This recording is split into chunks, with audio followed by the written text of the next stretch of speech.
Hey guys, what's up? This is Small Steps Academy, and today we are going to start our second class on environmental issue. And our first topic is, or let's just say it, fifth part. We are going through series only. UNFCCC Kyoto Protocol. Okay.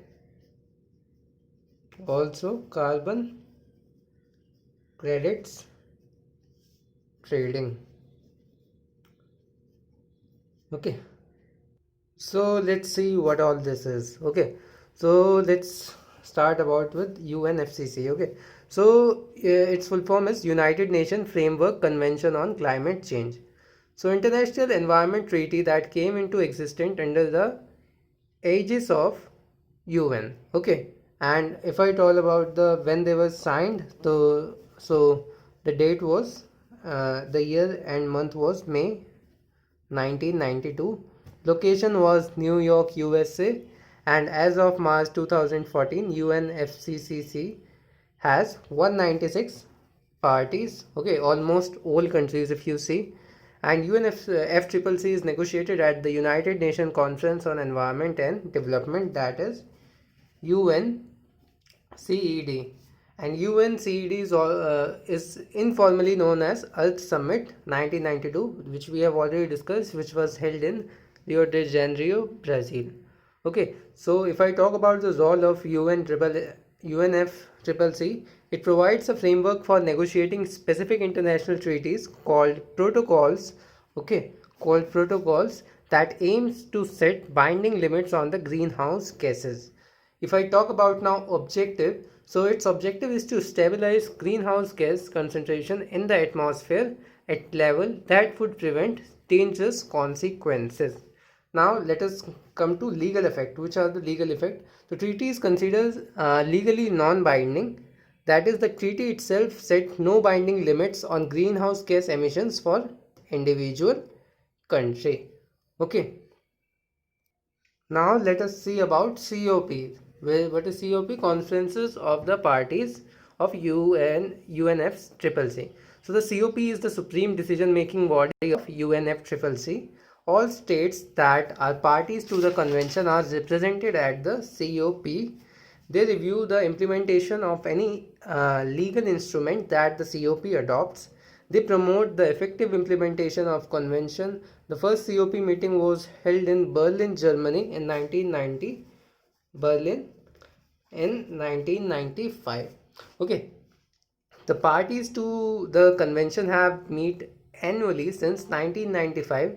In 1997, the Kyoto Protocol, that is basically the third COP, was concluded and established legally binding obligations for developed countries to reduce their greenhouse gas emission. 2010 Cancun Agreement stated that future global warming should be limited to below 0 degrees Celsius relative to the pre-industrial level. Okay, and if I talk about the 21st COP, that was held in Paris in 2015. 22nd was held in Morocco. Okay, in 2016. Earlier was 2015. Now let us see about the criticism of UNFCCC. Triple C. So nothing except Kyoto Protocol made any binding limits on the GHG emission, that is greenhouse gases emission, and they never achieved its stated goals of reducing the emission of carbon dioxide. Negotiations are governed by consensus, and a small group of countries often block the negotiation. Also, it is easy for the developed countries to escape from their responsibility. Okay, and if I talk about particularly one country, that is United States, which is one of the biggest polluter, that never ratified the Kyoto Protocol. Canada pulled out of Kyoto Protocol, citing wealth transfers out of the country due to the binding limits. Also, treaty does not cover developing countries, who now include the largest CO2 emitters, that is India and China. You can make out from the population itself. They are the largest CO2 emitters.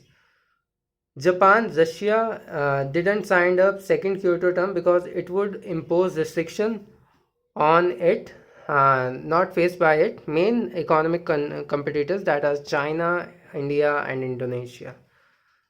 Now let us read more about Kyoto Protocol. Okay. So the Kyoto Protocol was adopted in Kyoto, Japan. Okay, Kyoto is a city in Japan. Okay, in 1997. India ratified the Kyoto Protocol in 2002. The Kyoto Protocol came into force in February 2005. There are currently 192 parties. USA never ratified Kyoto Protocol. Canada withdrew in 2012. And if I talk about the goal of this Kyoto Protocol, its goal is to fight global warming by reducing greenhouse gas concentrations in the atmosphere to the level that would prevent dangerous anthropogenic interference with the climate system. Okay, Kyoto Protocol aimed to cut emissions of greenhouse gases across the developed world by about 5% by 2012 compared with the 1990 level. Okay, and the protocol is based on the principle of common but differentiated responsibility, and it is the only global treaty with binding limits on GHG greenhouse gases emissions. Okay, so now let us read about that. What is, I recently just told one term, that is common but differentiated responsibilities. Okay, so we will read about it, that what is this exactly. So it puts the obligation to reduce current emissions on developed countries on the basis that they are historically responsible for the current level of gas in the atmosphere. CBDR divides that common but differentiated responsibilities. CBDR divides country into two categories. Okay, historically the biggest polluting developed countries like US, UK, France, Japan, Russia, etc. were polluting the earth since the industrial revolution. Okay, and the second category is recently polluting developing countries like China, India, Brazil, which are polluting since 1950s.